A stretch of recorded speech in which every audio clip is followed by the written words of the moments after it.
आजादी के बाद से ही भारत कई तरह की परेशानियों से जूझ रहा था। इन परेशानियों में से एक बड़ी परेशानी ये थी कि भारत इंटेलिजेंस के क्षेत्र में पिछड़ा हुआ था। हालांकि उस समय देश में आईबी काम कर रही थी, लेकिन अंग्रेजों के समय से चलती आ रही ये एजेंसी विदेशी मामलों में बिल्कुल भी कारगर नहीं थी। ये खासकर तब देखने को मिला जब 1962 में चाइना ने भारत के कई हिस्सों पर दावा करते हुए भारत के खिलाफ वॉर छेड़ दिया, जिसमें भारत को हार का सामना करना पड़ा। हैरानी की बात ये थी कि आईबी न केवल चाइना के इस हमले के बारे में पता लगाने में फेल रही, बल्कि वॉर के दौरान भी चाइना की मूवमेंट्स को पकड़ने में पूरी तरह नाकाम साबित हुई।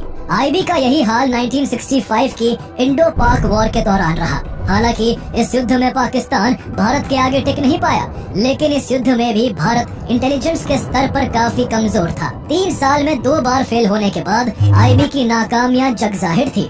ऐसे में देश को एक ऐसी इंटेलिजेंस एजेंसी की जरूरत थी जो इंटरनेशनल मामलों में तेज तर्रार हो और बाहरी दुश्मनों की चाल से एक कदम आगे रहकर काम कर सके। उसी उद्देश्य के साथ साल 1968 में research and analysis wing R&AW का फॉर्मेशन होता है, जिसके फाउंडिंग फादर थे रामेश्वर नाथ काव। ये वही RN काव थे जिन्होंने R&AW की कमान संभालते हुए न केवल 1971 के इंडिया पाकिस्तान वॉर में पाकिस्तान को शिकस्त दिलाकर बांग्लादेश के फॉर्मेशन में अहम भूमिका निभाई, बल्कि 1975 में सिक्किम को भारत के साथ जोड़ने में भी बड़ा रोल प्ले किया था। उन्होंने अपनी लीडरशिप से देश के लिए कई इम्पोर्टेंट कोवर्ट ऑपरेशंस को अंजाम दिया और दूसरे देशों की एजेंसीज के साथ बढ़िया तालमेल बिठाकर R&AW को सफलता की बुलंदियों पर पहुंचा दिया था। वो हर काम को इतनी सफाई के साथ करते थे कि कोई भी उनकी तारीफ किए बिना नहीं रह सकता था। सिर्फ भारत ही नहीं, फॉरेन देशों के लीडर्स भी उनकी डिप्लोमेसी और इंटेलेक्चुअल अंडरस्टैंडिंग के बहुत बड़े प्रशंसक थे। जहां चीन के प्रेमियर ज़ू एनलाई ने उनकी काबिलियत से खुश होकर उन्हें अपनी कोवेटेड पर्सनल सील ऑनर के तौर पर भेंट की, तो वही बांग्लादेश के प्रेसिडेंट जियाउर रहमान ने एक बार उनकी तारीफ में इंदिरा गांधी से कहा था कि उनसे बेहतर उनके देश को काव जानते हैं। तो आइए जानते हैं कि कौन थे RN काव, कैसे उन्होंने R&AW का फॉर्मेशन किया और कैसे उन्होंने अपनी लीडरशिप से भारत के लिए एक मजबूत खुफिया तंत्र की नींव को रखकर R&AW को वर्ल्ड की one of the best intelligence agency बना दिया। The iconic figure was Mr. Kao. Legend, there is none who can come up to him. Rameshwar Nath Kao, Raw's first leader, shaped India's intelligence with unparalleled strategy. Rameshwar Nath Kao, the first chief of the Indian External Intelligence Agency, RAW, has also acknowledged that the fact that not only did RAW play a key role in training and equipping the Mukti Bahini after March, but that the agency's plan to stoke conflict in Pakistan started years before the events of 1971. Great ability to network, he had a great ability to lead, and yet remain behind the scene. He said once to someone that Nasihat mat do, namuna bano. Be an example. Don't advise, set an example for others to follow। जैसे विचार रखने वाले भारत के सबसे बड़े intelligence officer Rameshwar नाथ काव का जन्म 10 मई 1918 को उत्तर प्रदेश के बनारस शहर में एक अपर क्लास फैमिली में हुआ था। उनके दादा पंडित केदार नाथ काव ब्रिटिशर्स के समय में डेप्यूटी कलेक्टर थे और उनके पिता द्वारका नाथ काव भी आगे चलकर उत्तर प्रदेश में डेप्यूटी कलेक्टर के पद पर तैनात हुए। लेकिन जब RN काव केवल 5 साल के थे, तब उनके परिवार पर दुखों का पहाड़ टूट पड़ा और उनके पिता की महज 29 साल की उम्र में ही मौत हो गई। पिता की मृत्यु के बाद RN काव का बचपन काफी अनसेटल्ड रहा। सबसे पहले उन्हें अपने चाचा त्रिलोकी नाथ काव के घर बड़ौदा शिफ्ट होना पड़ा, जहां उनके चाचा एक केमिकल फैक्ट्री चलाते थे। RN काव की शुरुआती एजुकेशन बड़ौदा में ही हुई, लेकिन आगे चलकर उनके चाचा का बिजनेस ठप हो गया, जिसके बाद उन्हें अपने छोटे भाई के साथ अपने मामा के घर उन्नाव शिफ्ट होना पड़ा। इसके कुछ साल बाद उनकी माँ उन्हें बनारस ले आई, जहाँ 6th क्लास में उनके एडमिशन करवाया गया। यहाँ अकेले उनकी माँ के लिए 2 बेटों की परवरिश कर पाना मुश्किल हो रहा था, इसलिए कुछ समय बाद RN काव को एक बार फिर बड़ौदा लौटना पड़ा। केवल 10-12 साल की कम उम्र में इतनी उठापटक के बीच RN काव का वेट 54 किलो हो गया था। RN काव को अपने वेट और सरनेम काव की वजह से अक्सर क्लासमेट्स की रैगिंग झेलनी पड़ती। उनके क्लासमेट कभी उन्हें काऊ कहकर बुलाते, तो कभी ज्यादा वेट के कारण ब्राउन बफलो कहकर उनका मजाक बनाया जाता। इस तरह लगातार बुली किए जाने और खराब फाइनेंशियल कंडीशन के बीच RN काव की स्कूल की पढ़ाई पूरी हुई। इसके बाद उन्होंने लखनऊ यूनिवर्सिटी से बीए और इलाहाबाद यूनिवर्सिटी से इंग्लिश लिटरेचर में मास्टर्स किया। इस दौरान वो वीकली थिएटर जाकर हॉलीवुड मूवीज भी देखते थे, जिससे उनकी इंग्लिश काफी अच्छी हो गई और आगे चलकर उनके प्रोफेशनल करियर में ये काफी हेल्पफुल साबित हुआ। मास्टर्स डिग्री कंप्लीट करने के बाद आर.एन. काओ की मां ने उन्हें कोई जॉब करने को कहा, लेकिन उनका मन अभी और पढ़ाई करने का था। इसलिए उन्होंने इलाहाबाद यूनिवर्सिटी से लॉ की पढ़ाई शुरू की और साथ ही कॉम्पिटिटिव एग्जाम की प्रिपरेशन भी करने लगे। लॉ की स्टडी के दौरान जब वो फाइनल ईयर में थे, तब 1940 में उनका सिलेक्शन इंडियन इंपीरियल पुलिस में हो गया, जिसे आज इंडियन पुलिस सर्विस या आईपीएस के नाम से जाना जाता है।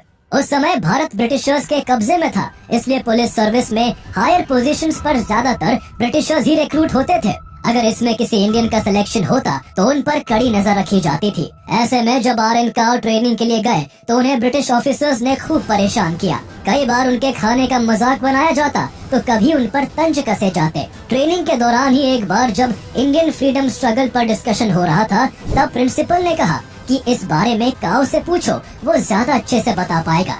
दरअसल यह एक तंज था जो इसलिए किया गया था क्योंकि एक दिन मेस में प्रिंसिपल ने काओ को हिंदुस्तान टाइम्स पढ़ते हुए देख लिया था, जबकि उस समय सभी को केवल स्टेट्समैन और द पायनियर जैसे न्यूज़पेपर पढ़ने को कहा जाता था।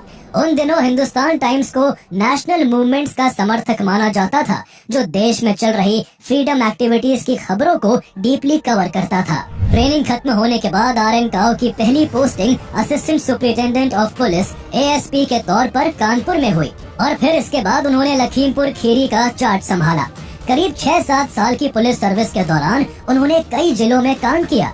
1947 में जब भारत आजाद हुआ तो इंटेलिजेंस ब्यूरो IB, जिसे ब्रिटिश गवर्नमेंट ने 1887 में सेंट्रल स्पेशल ब्रांच नाम से इंडियन फ्रीडम फाइटर्स पर नजर रखने के लिए बनाया था, उसके डायरेक्टर TG संजीवी पिल्लाई और डेप्यूटी डायरेक्टर आर.एन. काओ बने। लेकिन शुरू में IB को ऑपरेट करने में इंडिया को काफी दिक्कतें आई, क्योंकि भारत छोड़ते वक्त अंग्रेजों ने IB के इन्फॉर्मर्स और एजेंट्स की डिटेल्स को डिस्ट्रॉय कर दिया था, जबकि कुछ सीक्रेट डॉक्यूमेंट्स को वो अपने साथ ले गए थे। शुरुआती दौर में IB केवल देश के भीतर के इश्यूज पर काम करती थी, लेकिन बाद में हिम्मत सिंह कमेटी के रिकमेंडेशन पर देश के बाहर की खुफिया इंटेल जुटाने का जिम्मा भी IB को ही दे दिया गया। 1950 में जब भोलानाथ मलिक IB के डायरेक्टर अपॉइंट हुए तो उन्होंने आर.एन. काओ के काम से खुश होकर उन्हें प्राइम मिनिस्टर जवाहरलाल नेहरू का सिक्योरिटी इंचार्ज बना दिया। आर.एन. काओ उस समय IB के डेप्यूटी डायरेक्टर का पद भी संभाले हुए थे, जिससे उनके कंधों पर भारत में आने वाले फॉरेन गेस्ट की सिक्योरिटी की जिम्मेदारी भी थी। एक बार जब क्वीन एलिजाबेथ भारत के दौरे पर थी, तब उन्हें देखने के लिए बॉम्बे में भारी भीड़ जमा हो गई थी। भीड़ पर आर.एन. काओ पैनी नजर बनाए हुए थे। तभी अचानक क्वीन एलिजाबेथ के काफिले के बीच भीड़ से कोई चीज तेजी से क्वीन एलिजाबेथ की ओर आई। काओ ने बिना समय गवाए उसे क्वीन तक पहुंचने से पहले ही कैच कर लिया। काओ को लगा था कि ये कहीं कोई खतरनाक चीज ना हो, लेकिन ये केवल एक फूलों का गुलदस्ता था, जिसे किसी ने एक्साइटमेंट में क्वीन की ओर फेंक दिया था। क्वीन एलिजाबेथ ने उनके अलर्टनेस की तारीफ करते हुए मजाकिया अंदाज में कहा, गुड क्रिकेट। आगे आने वाले सालों में आर.एन. काओ ने IB के लिए काफी अच्छा काम किया और वह अपनी प्रतिभा से टॉप ऑफिशियल्स और लीडर्स की गुड बुक्स में शामिल होते गए। उनकी काबिलियत को देखते हुए पंडित जवाहरलाल नेहरू ने उन्हें अपने साथ फॉरेन टूर्स पर ले जाना शुरू कर दिया। चूँकि इस दौरान काओ नेहरू के सिक्योरिटी इंचार्ज भी थे, इसलिए उनकी मुलाकात अक्सर फॉरेन डिप्लोमेट्स और इंटेलिजेंस चीफ से होती रहती थी, जिससे उनकी इंटरनेशनल इंटेलिजेंस के मामले में समझ अच्छी होती गई और वो आगे देश के एक इम्पोर्टेंट एसेट के रूप में उभरते गए। उनका एक बेमिसाल काम 1955 में भी देखने को मिला था। दरअसल इस साल इंडोनेशिया के बांदुंग में एफ्रो एशिया कॉन्फ्रेंस आयोजित हो रही थी। इस कॉन्फ्रेंस में उन देशों को शामिल होना था जो सोवियत और अमेरिका के बीच जारी कोल्ड वॉर के दौरान किसी भी गुट में शामिल नहीं थे। इसे इंडिया और चाइना की लीडरशिप में ऑर्गेनाइज किया गया था। उन दिनों दोनों देश हिंदी चीनी भाई भाई का नारा देकर दोस्ती की नई परिभाषा गढ़ने में लगे हुए थे। ऐसे में नेहरू जी ने चाइनीज डेलीगेट्स को इंडोनेशिया ले जाने के लिए एक खास एयरक्राफ्ट L749A को हांगकांग भेजा, जिसे कश्मीर प्रिंसेस के नाम से भी जाना जाता था। हांगकांग से उड़ान भरने के 5 घंटे बाद कश्मीर प्रिंसेस नाटूना आइलैंड के पास साउथ चाइना सी में क्रैश हो गया और इसमें 11 पैसेंजर्स और 5 क्रू मेंबर्स की जान चली गई।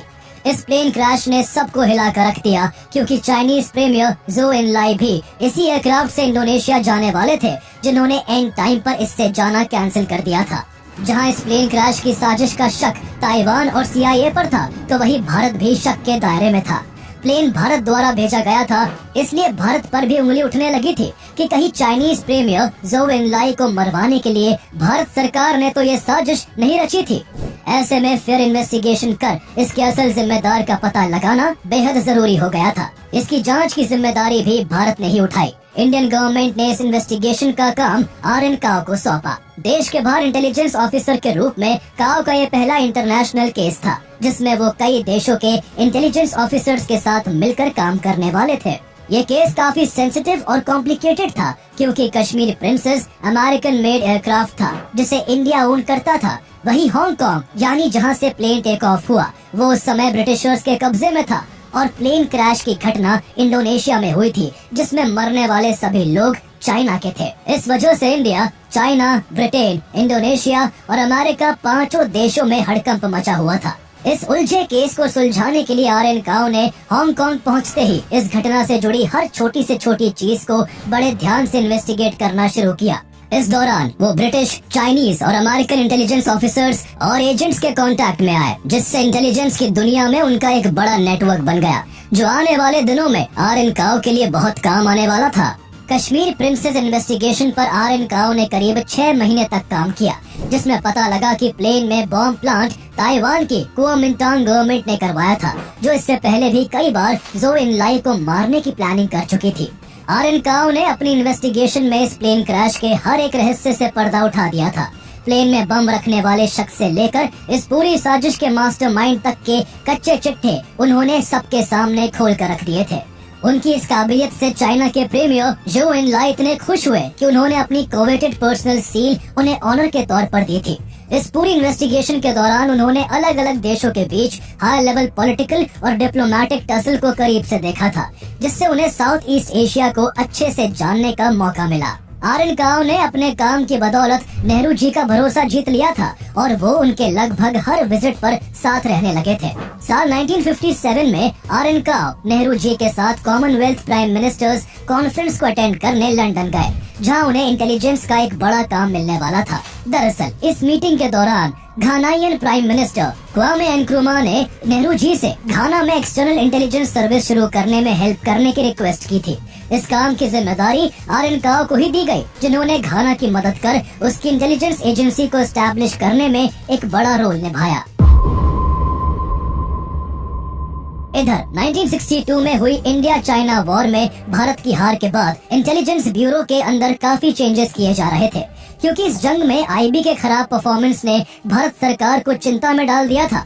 IB चाइना के अटैक और उसकी मूवमेंट्स का पता लगाने में बुरी तरह से फेल हुई थी।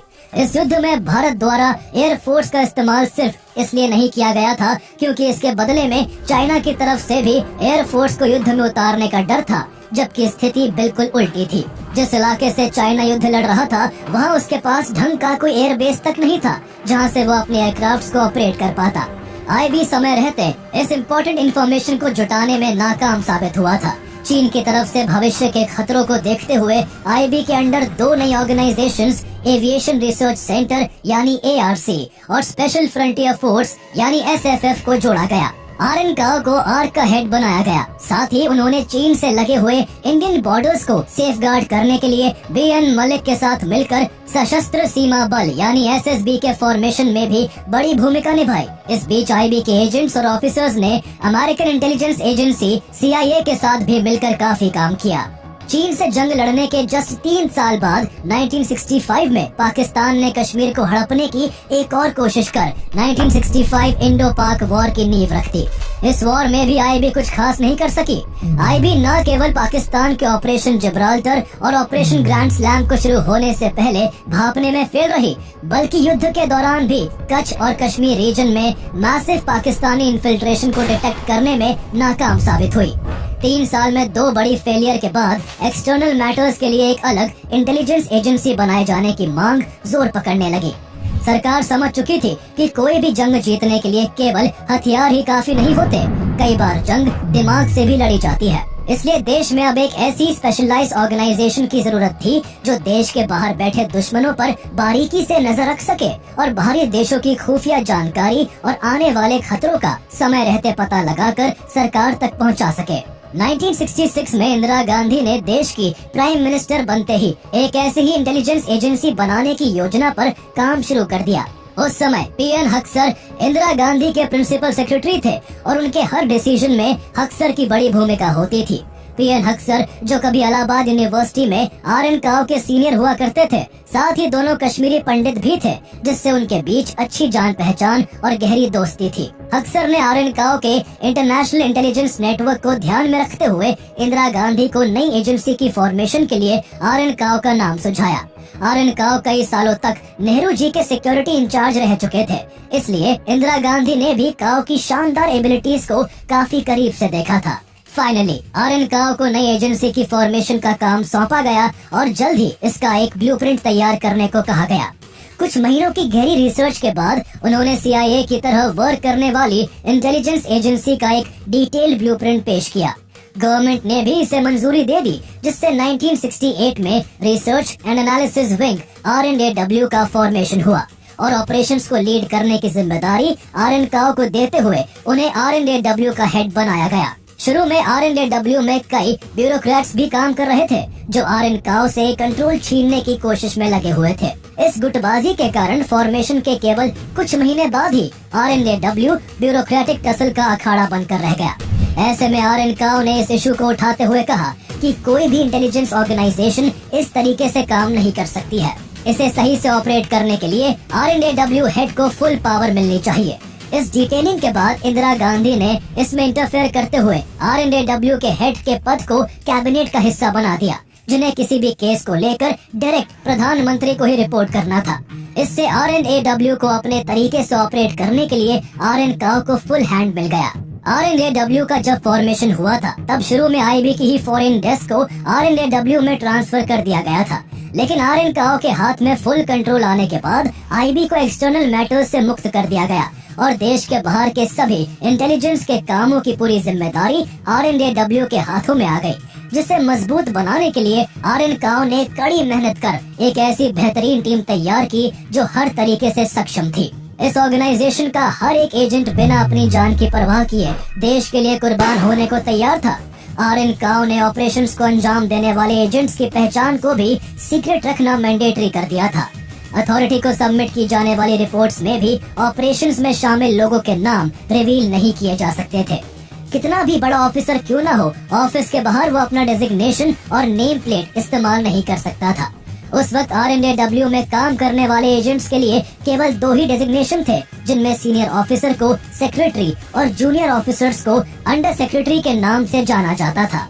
R&AW एजेंट्स को ऑपरेशंस करने के लिए बाहरी देशों में भेजना जरूरी था, इसलिए इंडिया की जो बाहर एम्बेसीज थी, वहाँ फेक जॉब रिक्वायरमेंट क्रिएट कर उन पोजीशंस पर R&AW के स्पाइस को उनकी आइडेंटिटी चेंज कर रिक्रूट कर दिया गया। इन एजेंट्स को उन देशों की इंफॉर्मेशन को ट्रेस करके भारत भेजना होता था। उस वक्त R&AW के सबसे पहले इम्पोर्टेंट ऑपरेशन को कश्मीर बेदी नाम के स्पाई द्वारा अंजाम दिया जाना था, जिन्हें मोहम्मद इब्राहिम नाम से वेस्ट पाकिस्तान भेजा गया, जहां उनका काम जरूरी इंफॉर्मेशन हासिल करने के साथ साथ वहां की इम्पोर्टेंट एक्टिविटीज की फोटोग्राफ्स को भारत तक पहुंचाना था। इस पूरे ऑपरेशन को दिल्ली से आर.एन. काओ लीड कर रहे थे। एक दिन एजेंट्स द्वारा भेजे गए फोटोग्राफ्स को स्कैन करते समय R&AW के फोटो इंटरप्रिटेशन डिपार्टमेंट ने देखा कि पाकिस्तान के एयर बेसिस पर कुछ अमेरिकन मेड APCs एक कार्गो प्लेन से उतारे जा रहे हैं। ये जानकारी तुरंत आर.एन. काओ को दी गई, जिन्होंने उसे इंदिरा गांधी तक पहुंचाया। सभी लोग अमेरिका के इस रवैये से हैरान थे। दरअसल 1965 के युद्ध के बाद अमेरिका ने भारत और पाकिस्तान दोनों पर आर्म्स एम्बार्गो लगाया हुआ था, लेकिन चुपके से वो पाकिस्तान को आर्म्स सप्लाई कर रहा था। भारतीय एजेंट्स के अलर्टनेस की वजह से अमेरिका का ये दोहरा रवैया भारत के सामने एक्सपोज हो गया। उस दौरान अमेरिका ने पाकिस्तान को 6 F-10 fighter planes, 7 B-57 bombers और 300 आर्मर्ड पर्सनल कैरियर्स सप्लाई किए थे, जिससे साफ था कि पाकिस्तान भारत के खिलाफ कुछ तो बड़ा प्लान कर रहा था। 1971 में ईस्ट पाकिस्तान में राजनीतिक और सामाजिक उथल पुथल चरम पर थी। ईस्ट पाकिस्तान की जनता वेस्ट पाकिस्तान के भेदभाव और अनदेखी से परेशान होकर शेख मुजीबुर रहमान की लीडरशिप में अपने लिए एक अलग देश की डिमांड कर रही थी। वहाँ के नेता इंडिया से लगातार मदद की गुहार लगा रहे थे। साथ ही बढ़ते कॉन्फ्लिक्ट के चलते वहाँ से लाखों लोग भागकर भारत में शरण लेने लगे थे। इस तरह भारत का पाकिस्तान के खिलाफ कार्रवाई करना जरूरी हो गया था। लेकिन कोई भी कार्रवाई करने से पहले भारत सरकार दोनों तरफ की ग्राउंड रियलिटी और हर एक एक्टिविटी पर नजर रखना चाहती थी, जिसका काम RNAW को सौंपा गया। RN काओ ने फौरन एक्टिव होते हुए भारी संख्या में अपने एजेंट्स को ईस्ट एंड वेस्ट पाकिस्तान में एक्टिवेट कर दिया। इसी बीच RNAW एजेंट्स के हाथ ये इन्फॉर्मेशन लगी कि पाकिस्तान के प्रेसिडेंट याह्या खान देश में जारी पॉलिटिकल टेंशन से लोगों का ध्यान डाइवर्ट करने के लिए ईस्ट पाकिस्तान और भारत के कुछ हिस्सों पर मिलिट्री एक्शन की प्लानिंग कर रहे हैं। इस इन्फॉर्मेशन के बाद RN काओ ने ईस्ट पाकिस्तान में RNAW की एक्टिविटीज और तेज करते हुए वहां आजादी के लिए लड़ रही मुक्ति वाहिनी सेना को ट्रेनिंग से लेकर जरूरी सपोर्ट तक प्रोवाइड करवाना शुरू कर दिया। साथ ही इंडियन आर्मी से कोऑर्डिनेट कर भारतीय सीमा के पास भी चेक पोस्ट की संख्या बढ़ा दी और वो खुद ईस्ट पाकिस्तान और वेस्ट पाकिस्तान की हर मूव और कम्युनिकेशन पर बारीकी से नजर रखने लगे। RN काओ की इस अलर्टनेस से भारत को ये फायदा हो रहा था कि उस वक्त पाकिस्तान के जनरल इलेक्शन में कौन सी पार्टी कहां कितनी सीट जीतेगी और पाकिस्तान कब और कैसे अटैक कर सकता है, इसकी हर छोटी से छोटी जानकारी भारत के पास थी। पाकिस्तान की ओर से बढ़ते खतरों को देखते हुए RN काओ ने इंदिरा गांधी को सजेस्ट किया कि भारत पाकिस्तानी प्लेन्स के लिए अगर अपना एयर स्पेस ब्लॉक कर दे तो इससे युद्ध की स्थिति में भारत पाकिस्तान से पहले से ही काफी बढ़त बना चुका होगा। पर क्योंकि 1947 के बाद भारत ईस्ट पाकिस्तान और वेस्ट पाकिस्तान के बीच एक ब्रिज की तरह काम कर रहा था, इसलिए इंटरनेशनल एविएशन रूल्स के अकॉर्डिंग भारत बिना किसी खास वजह के पाकिस्तानी प्लेन्स के लिए अपने एयर स्पेस को ब्लॉक नहीं कर सकता था। इस परेशानी से छुटकारा पाने के लिए RN काओ ने एक प्लेन हाईजैकिंग की झूठी कहानी रची। दरअसल उस दौरान पाकिस्तान के एक आतंकी मकबूल भट्ट ने कश्मीर की जेलों में बंद अपने 36 साथियों को छुड़ाने के लिए Jammu Kashmir liberation front JKLF के लीडर हाशिम कुरैशी को भारत से एक प्लेन हाईजैक करने की जिम्मेदारी सौंपी थी। लेकिन हाशिम कुरैशी को उसकी एक्टिविटीज के चलते भारत में BSF द्वारा पकड़ लिया गया। जब इसकी खबर RN काओ को मिली तो उन्होंने इसे एक अपॉर्चुनिटी के रूप में देखा और हाशिम कुरैशी को डबल एजेंट बनाकर पहले वाली सेम हाईजैकिंग स्टोरी के साथ एक प्लेन से पाकिस्तान भेजने का फैसला किया। इस प्लेन में उसके साथ पैसेंजर्स के रूप में RNAW के एजेंट्स होने वाले थे। हाशिम कुरैशी से कहा गया कि वो पाकिस्तान पहुंचकर वहां के प्राइम मिनिस्टर जुल्फिकार अली भुट्टो से मिलने की बात करे और पहले की तरह भारत की जेलों में बंद लोगों को छुड़वाने की डिमांड रखे। प्लान के मुताबिक हाशिम कुरैशी श्रीनगर से एक प्लेन को हाईजैक कर पाकिस्तान पहुंचा। वहाँ उसकी मुलाकात जुल्फिकार अली भुट्टो से हुई। पाकिस्तान को लगा कि हाशिम ने इंडिया के प्लेन को हाईजैक करके बहुत बहादुरी का काम किया है, इसलिए वहाँ उसका एक हीरो की तरह स्वागत किया गया।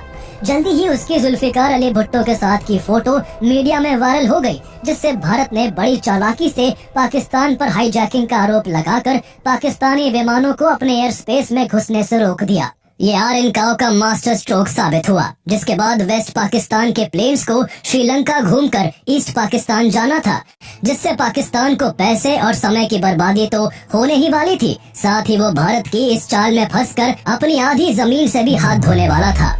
इसकी शुरुआत तब हुई जब दिसंबर 1971 में भारत और पाकिस्तान फिर से आमने सामने आकर भयंकर युद्ध में शामिल हो गए। 13 दिनों तक चले इस युद्ध में ईस्ट पाकिस्तान की मुक्ति वाहिनी और भारतीय सेना के सामने पाकिस्तान की सेना ताश के पत्तों की तरह बिखर गई। पाकिस्तान को इस युद्ध में करारी हार का सामना करना पड़ा, जिसमें उसके 93,000 से भी ज्यादा सैनिकों को भारतीय सेना के सामने सरेंडर करना पड़ा।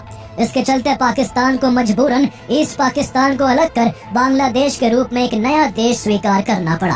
भारत की इस जीत के पीछे RN काओ का बड़ा रोल था, इसलिए यहाँ उनकी खूब वाहवाही हुई। बांग्लादेश का मुद्दा सुलझने के बाद इंदिरा गांधी के सामने सिक्किम के रूप में एक बड़ी चुनौती थी।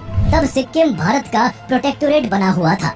अर्ली 1970s के उन दिनों वहाँ भारी राजनीतिक उथल पुथल मची हुई थी। वहाँ की जनता मोनार्की को हटाकर डेमोक्रेसी चाहती थी, लेकिन किंग पाल्डेन थोंडुप नामग्याल सिक्किम में मोनार्की बनाए रखना चाहते थे और इसके लिए वो दूसरे देशों से भी संपर्क में थे। जहाँ सिक्किम पर चाइना गिद्ध की तरह नजरें गड़ाए बैठा था, तो वही यहाँ यूएस का दखल भी लगातार बढ़ रहा था। सिचुएशन को गंभीर होते देख इंदिरा गांधी ने काओ से इस मामले पर गौर करने और कोई बेहतर सॉल्यूशन ढूंढने को कहा।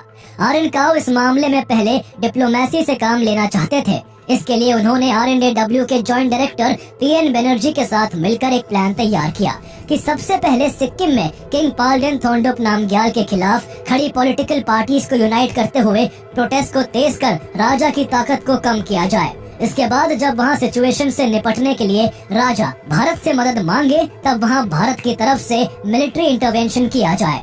प्लानिंग के तहत RNDW के एजेंट्स को सिक्किम भेजकर वहाँ मोनार्की के खिलाफ प्रोटेस्ट को और तेज करवा दिया गया। उग्र आंदोलन के बीच थोंडुप नामग्याल के बेटे को राजभवन जाते हुए प्रोटेस्टर्स ने घेर लिया।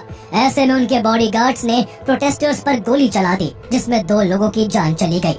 इस मुद्दे को सिक्किम नेशनल कांग्रेस ने बड़ा बनाते हुए पूरे सिक्किम में चक्का जाम कर दिया। अगले कुछ दिनों तक सिक्किम में भारी लूटपाट मची रही, जिससे मजबूरी में राजा थोंडुप नामग्याल को भारत से मदद मांगनी पड़ी।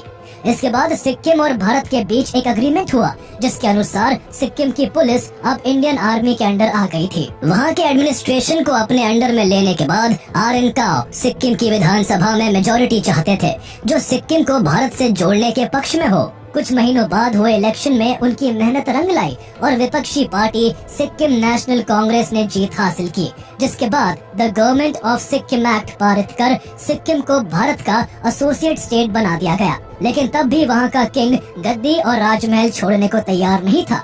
इसलिए वहाँ बनी नई सरकार ने भारत से मदद मांगी, जिसके बाद वहाँ एक जनमत संग्रह करवाया गया, जिसमें यहाँ के 97.5% लोगों ने भारत के साथ जाने के पक्ष में वोट किया। आगे कॉन्स्टिट्यूशन में अमेंडमेंट और पार्लियामेंट के दोनों हाउसेस में बिल पास कर 16 मई 1975 को सिक्किम को भारत का 22वां राज्य बना दिया गया। 1977 के जनरल इलेक्शन में इंदिरा गांधी की हार हुई और मोरारजी देसाई देश के प्राइम मिनिस्टर बने। पद संभालते ही मोरारजी देसाई ने एक कमेटी बनाकर RNDW के ऊपर इंक्वायरी बैठा दी और आरएन काओ को भी परेशान करना शुरू कर दिया। जब भी मोरारजी देसाई काओ से मिलते तो उनसे कहते कि मुझे आप पर भरोसा नहीं है। दरअसल RNDW के ऊपर बैठी इंक्वायरी में उनकी सरकार को यह पता लगा कि इंदिरा गांधी ने विदेशी यात्रा करने वाले अपने पॉलिटिकल ओपोनेंट्स की एक्टिविटीज को ट्रैक करने के लिए RNDW के अंडर ही फ्रंट ऑर्गेनाइजेशन नाम की एक स्पेशल डेस्क बनाई हुई थी। इस खबर के बाद उनकी सरकार और कांग्रेस के सभी विपक्षी दल काफी नाराज थे और इसलिए मोरारजी देसाई का भी RNDW और आरएन काओ के खिलाफ परसेप्शन बन गया था। एक बार तो उन्होंने काओ को इंदिरा गांधी का एजेंट तक कह दिया था। बार बार प्राइम मिनिस्टर द्वारा की जा रही ह्यूमिलिएशन के चलते आरएन काओ ने उसी साल RNDW से अर्ली रिटायरमेंट ले लिया। उन पर इमरजेंसी के दौरान पद पर रहते हुए इंदिरा गांधी को मदद पहुंचाने का आरोप भी लगाया गया, लेकिन होम मिनिस्ट्री की इंक्वायरी में वो बेदाग साबित हुए। इसके बाद RNDW के कई सीनियर ऑफिसर्स ने भी इस्तीफा दे दिया। सरकार भी RNDW की फंडिंग और स्ट्रेंथ को कम करने लगी, जिससे एक झटके में RNDW बिखरने की कगार पर पहुंच गई थी। मोरारजी देसाई की सरकार में RNDW को सबसे बड़ा झटका तब लगा जब इसी उथल पुथल के बीच 1978 के आसपास RNDW एजेंट्स को पाकिस्तान में एक खुफिया जानकारी हाथ लगी कि पाकिस्तान चुपके से न्यूक्लियर वेपन बनाने में लगा हुआ है। एजेंट्स ने जब इसकी खबर मोरारजी देसाई को देते हुए पाकिस्तान के खिलाफ कोई एक्शन लेने के लिए कहा, तो उन्होंने ऐसा करने के बजाय पाकिस्तानी प्रेसिडेंट जिया उल हक को कॉल कर RNDW द्वारा हासिल की गई सारी इंफॉर्मेशन साझा कर दी। देसाई के पास अपने न्यूक्लियर प्रोग्राम के बारे में इतने अंदर तक की जानकारी होने से जिया उल हक के पैरों तले जमीन खिसक गई।